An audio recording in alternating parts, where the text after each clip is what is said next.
Mazmur pasal 42. Untuk pemimpin biduan, nyanyian pengajaran Bani Korah. Kita pelajari bahwa di dalam kitab Mazmur ini ditulis oleh beberapa penulis, ya, diantaranya ada Daud, Asaf, Etan, Salomo, Musa, dan juga Bani Korah sebagaimana yang kita baca hari ini. Dan Bani Korah ini ada menulis beberapa pasal, diantaranya ada pasal 42, 49, 44, 49, 84, 85, 87, dan 88. Dan sebelum kita lanjutkan, kita teringat sedikit mengenai Bani Korah ini, ya. Bani Korah ini adalah salah satu subsuku dari suku Lewi. Kita ingat sebuah peristiwa mengenai Korah yang mengadakan pemberontakan waktu itu terhadap Musa. Sebagaimana itu tertulis di Bilangan pasal 16, yaitu kisah pemberontakan Korah, Datan, dan Abiram bersama-sama dengan 250 orang-orang kenamaan dari bangsa Israel. Dan kita ingat bahwa akibat pemberontakan itu mereka dihukum Tuhan dengan cara tanah yang ternganga, ya, menelan habis mereka semua. Tetapi di dalam Bilangan pasal 26 ayat 11 itu dikatakan bahwa anak-anak Korah tidak ikut mati, ya, anak-anaknya tidak ikut mati. Dan itu sebabnya di dalam pasal 42 ini kita bisa melihat bahwa anak-anak Korah ini menjadi pelayan, ya, dan pemuji di bait Tuhan, menjadi satu grup paduan suara di dalam bait Tuhan pada waktu itu, dan juga menulis beberapa mazmur seperti yang kita sudah lihat ada beberapa pasal tadi, ya, yang salah satunya adalah pasal 42 yang sudah kita baca tadi. Dan dari sini kita belajar, Bapak Ibu, bahwa ternyata keadaan Bani Korah ini dipulihkan oleh Tuhan sehingga mereka menjadi pelayan yang berguna di bait Tuhan. Berarti dari sini kita dapat pahami bahwa Tuhan bisa memulihkan dan bisa memakai siapa saja untuk melayani pekerjaan Tuhan tanpa mempersoalkan latar belakang seseorang, ya.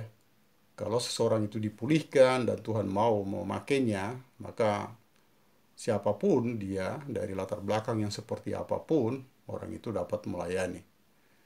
Dan selanjutnya kita ke ayat yang kedua. Di dalam ayat 2 dikatakan, seperti rusa merindukan sungai yang berair, demikianlah jiwaku merindukan Engkau, ya Allah. Kita tahu bahwa rusa bukanlah binatang buas, tapi merupakan mangsa dari binatang buas. Ya, rusa akan tetap menunduk dan meminum air di sungai kalau rusa ini dalam keadaan yang lapar, apalagi kalau ada yang mengejar atau mengejarnya. Walaupun sebenarnya ada potensi bahaya dan dia bisa diserang oleh binatang buas pada saat dia minum, ya. Cuma bagi seekor rusa itu dia tidak peduli dengan keadaan sekelilingnya. Kalau dia sudah merasa haus, ya, dan ini dulu pernah saya dengar dipraktekkan oleh orang-orang di kampung kami, karena di kampung kami itu dulu ada tim-tim pemburu rusa, ya, yang sering berangkat ke hutan, dan mereka sudah lihat kalau mereka mengejar rusa, kalau rusa ini udah kecapean, ya, atau kehausan, begitu dia ketemu air, dia akan minum. Dan dia, walaupun tadinya dia lari-lari dikejar-kejar oleh para pemburu, ada juga rombongan anjing yang begitu banyak yang mengejarnya, tetapi begitu dia ketemu air, dia minum. Dia minum aja di situ, dia santai di situ, akhirnya ya tertangkap. Jadi begitulah rusa. Kalau dia sudah haus, dia tidak peduli dengan keadaan sekelilingnya. Kehausannya itulah yang menjadi prioritas baginya untuk dipuaskan. Pokoknya bagi seekor rusa, memuaskan rasa dahaga, memuaskan rasa haus, itulah yang paling penting. Dan di ayat ini kita lihat sangat jelas dikatakan, seperti rusa yang merindukan sungai yang berair, demikianlah jiwaku merindukan Engkau, ya Allah. Pemazmur sangat jelas menggambarkan seperti rusa yang haus. Demikianlah seharusnya orang-orang yang haus dan yang selalu rindu akan Tuhan, yang selalu rindu akan kehadiran Tuhan. Karena tidak ada sesuatu barang yang bisa memuaskannya selain Tuhan sendiri. Sama seperti rusa tadi, yang pokoknya yang penting dia dia ada air, ya dia itulah yang paling perlu buat dia. Dia butuh itu dan dia tidak perlu hal-hal yang lain. Dan demikianlah seharusnya jiwa kita. Kita membutuhkan Tuhan, kita membutuhkan Yesus dalam hidup kita. Ya, kita mungkin dikejar-kejar oleh musuh, persoalan, ya, namun ya kita jangan pernah lalai. Kita harus berhenti sejenak untuk minum air di hadirat Tuhan. Sekalipun mungkin kita dalam bahaya dan sedang panik, ya, seolah-olah tidak ada waktu, sebab mungkin setiap saat, setiap detik dalam hidup kita ini itu kita butuhkan untuk memikirkan persoalan hidup kita sendiri. Tapi kita tidak boleh lupa untuk datang ke hadirat Tuhan untuk memuaskan dahaga kita lewat menyembah, lewat doa kita kepada Tuhan. Karena kita tahu bahwa menyembah Tuhan bukanlah kebutuhan Tuhan sendiri, ya. Tuhan bukan itu kebutuhannya, tapi kita lah yang butuh, ya. Kita lah yang butuh, kita menyembah Tuhan dan kita yang dipuaskan, ya, dipuaskan. Ya, jadi kehausan kita yang harus menjadi prioritas bagi hidup kita seharusnya di dalam setiap perjalanan hidup kita, sama seperti rusa tadi yang dikatakan merindukan sungai yang berair. Ya, demikianlah seharusnya jiwa setiap orang, ya, haus yang rasa haus kepada Tuhan. Dia akan mengutamakan itu, dia akan lebih mencari hal-hal yang seperti itu dulu dibanding hal-hal yang lain. Ya, dia akan merasa dipuaskan dulu, dia harus puas dulu dengan air, ya. Rusa tadi kan harus puas dulu dengan air, baru dia akan kemudian dia pikirkan lagi apalagi langkah selanjutnya yang harus dilakukan. Ya. Selanjutnya Bapak Ibu kita ke ayat 3. Di ayat 3 dikatakan, jiwaku haus kepada Allah yang hidup. Bilakah aku boleh datang melihat Allah? Ya. Manusia membutuhkan air untuk bisa hidup. Ya.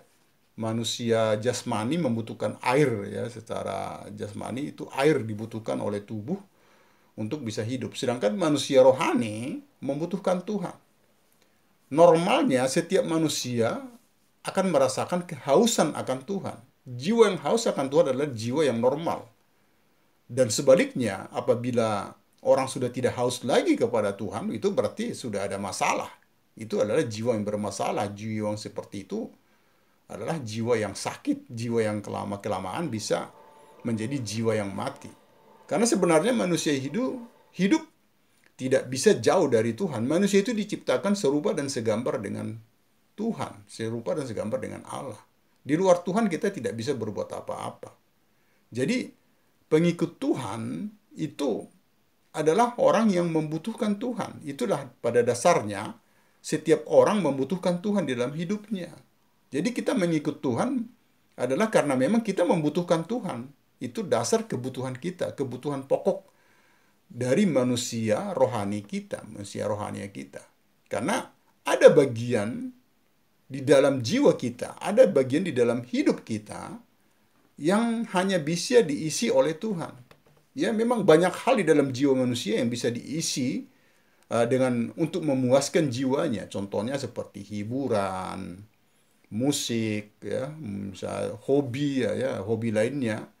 Ya, atau apa saja dilakukan oleh manusia, pergi kemana atau melakukan apa atau memiliki sesuatu, itu orang lakukan untuk memuaskan jiwanya. Tetapi ada satu bagian yang lain di dalam jiwa manusia itu sendiri yang tidak bisa dipuaskan dengan hal-hal seperti itu.